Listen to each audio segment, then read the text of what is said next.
Live from downtown Detroit, Local 4 News at 6 starts now. The family of a teenager killed in an East Point road rage incident wants to know why the other driver is not facing charges. Off the top tonight at 6, loved ones of Ty Hale speaking out, and we also hear from the prosecutor. Yeah, Hale was on his mini bike when he approached the passenger side of a pickup truck, and the man inside shot him, later claiming self-defense. Sean Lay had a chance to speak with Hale's family today. And Sean, it sounds like part of the reason they're so upset is that Hale was not armed when all of this happened.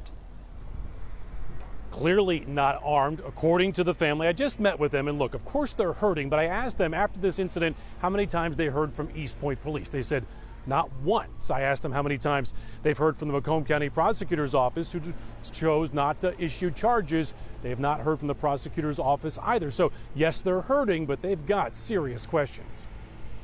He had no chance to do or say anything. He pulled up, bam, he was gone. An absolute outpouring of love for an 18-year-old named Ty Hale, with a family demanding East Point Police and the Macomb County prosecutor to talk to them.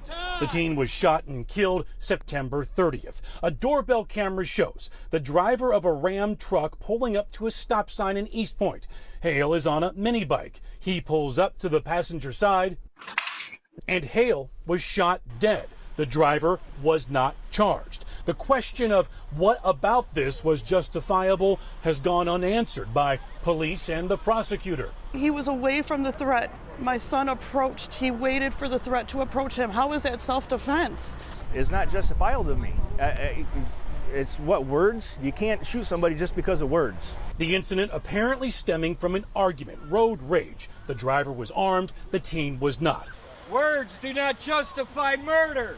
What happened in this instant, the family is demanding to know. He literally was on the side and he was gone within 2 seconds. We counted. I watched that video over and over and over and over. That's Ty Hale's mother, clearly in agony there. Now, we've made numerous attempts with the Macomb County Prosecutor's Office to ask the question, what is it about the case, why charges were not filed? We finally got this response, quote, the major crime unit in the Macomb County Prosecutor's Office made a full and complete review presented by the East Point Police Department and determined that a warrant not be issued. If further information or evidence is presented to the East Point Police Department, we will always consider this information or evidence for additional consideration. That area is surrounded by cameras. The family wants to know if anything else was caught by those cameras, and they have gotten an attorney. Back to you. Still so many questions to be answered, Sean. Has the family held services for Ty yet?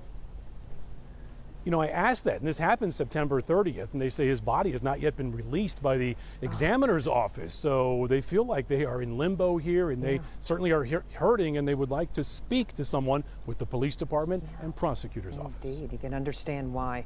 Okay, Sean, thanks. After months of debate, the Detroit City Council votes to expand a controversial gunshot detection system.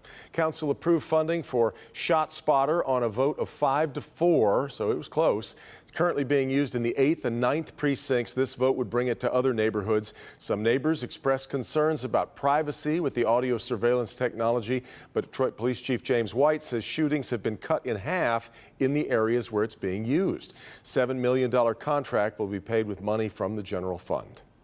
In Decision 2022, the Secretary of State's office says voter turnout in November may be the highest ever in a gubernatorial election in the state of Michigan. The Secretary of State's office made that prediction because of absentee ballots. More than 150,000 people have already cast their absentee ballot, and a total of 1.6 million have requested one so far.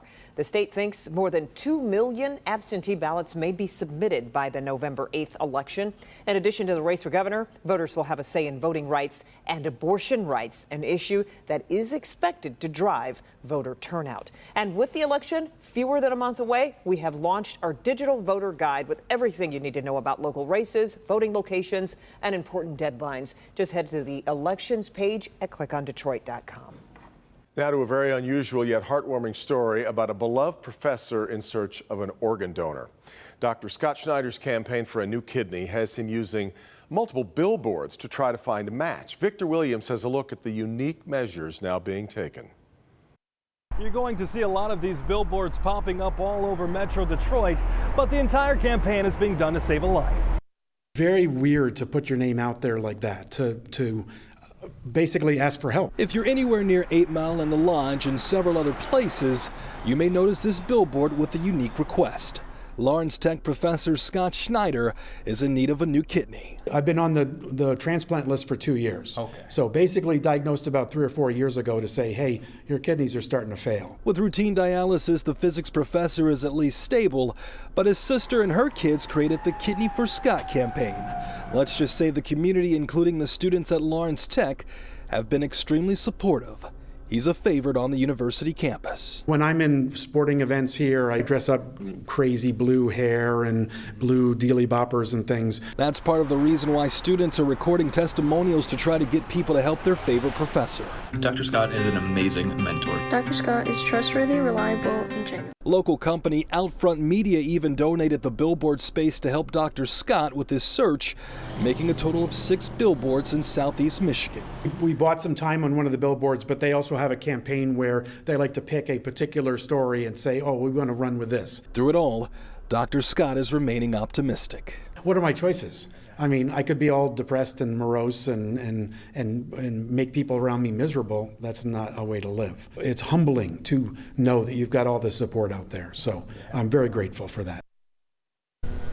And these billboards will be in places like Novi and Troy, but if you guys are watching at home and you think you want to donate, you can head over to clickondetroit.com for instructions on how to apply and then also how to get tested. Victor Williams, Local 4. Which, Victor, brings us to the fact that finding a donor is going to depend on blood type. So what, just so that we all know, what type does Dr. Schneider need here? They're looking for type O, but other people can get tested to see if they can actually donate with their kidneys. So it's a lot in there that they have to look at first, but type O mainly is the one they're looking for. You bet. All right, Victor.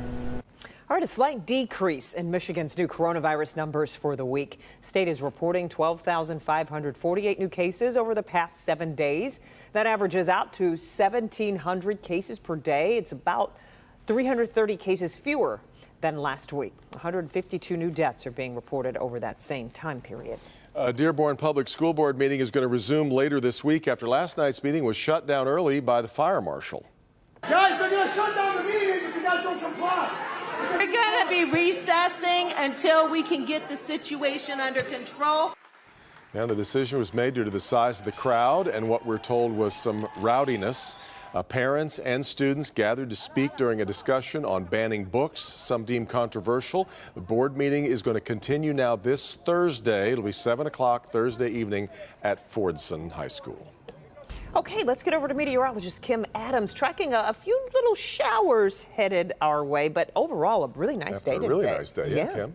We made it through most of the day. I don't think we can really complain about showers coming in after sunset tonight. Temperatures are right now in the 70s. We'll have one more day of fairly mild weather, and then really cold air moves in for the end of the week. We drop down through the 60s by midnight tonight. Rain is moving in sometime after 8 o'clock tonight, so you might want to get out a little earlier tonight if you want to walk the dogs or if you have sports that you want to play outside. We've already noticed an increase in the clouds, but the bulk of the rain still moving through southwest lower Michigan and also parts of northern Indiana. It was pouring down rain last hour in Chicago. Now they're just getting light to moderate rain showers. So scattered showers tomorrow morning at the bus stop. We should make it to 70 out ahead of the cold front coming through, and we'll get a couple of breaks tomorrow from the rain. And then tomorrow night, that's when we expect heavy rain, maybe even some thunderstorms. I'll talk about your weekend forecast here in just a few minutes.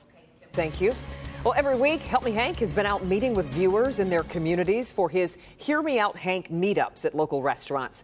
Last week, he met a couple with tree trouble in Dearborn Heights. And as promised, Hank was able to come to the rescue. Consumer investigator Hank Winchester is live in Dearborn Heights tonight with more. Hi, Hank. Hey, Kimberly, good evening to you. I love these meetups. In fact, we have another one coming this Friday. But last week, it was a couple from Dearborn Heights here that I met in Taylor having some breakfast, and they were telling me about the problem they're having with DPW here in the city. So we stopped by to try to figure out exactly what was going on. Take a look. It's on the city side. They cut the I met Sandra and Ken last week in Taylor during one of my Hear Me Out Hank meetups. Their problem, more of an annoyance than anything else. And they said they'll be back next year to take out the stump, and I'm still waiting. The city of Dearborn Heights was quick to take out this diseased tree early last year, and they promised they'd be back soon to remove that stump. They just never came back and just keep saying it'll happen soon. It hasn't happened. They said we'll be out in the spring. We called. Oh, no, we'll put you on the list. Then my wife called, and she said that they put her on the list also. So what's causing the long delay? Well, I went to the Dearborn Heights DPW office today working to get answers for this frustrated family. We still have a continuing problem with, contractors having people and resources available to help us out. Like many cities, crews here short-staffed. However, I did get some important information. A new crew was just assigned to this job. Sandra and Ken's home now on the official list. 2 weeks ago, council approved this new request to have the stumps ground. This should get us pretty close to removing everything from, say the past year. I stopped by to deliver the news. It's going to be out within 2 weeks. You can keep that. Thank you. Of course. And if you have a problem, a situation that you need investigated, there are many different ways you can get in touch with me directly. Again, this is all about helping you, making sure that the issues and the problems that you have in your community, that we're able to help you out and get those resolved. Again, we're going to be following up with that family to make sure that issue has been resolved, but they're very happy to know that things are now moving in the right direction. It's all about giving people the information they need, right?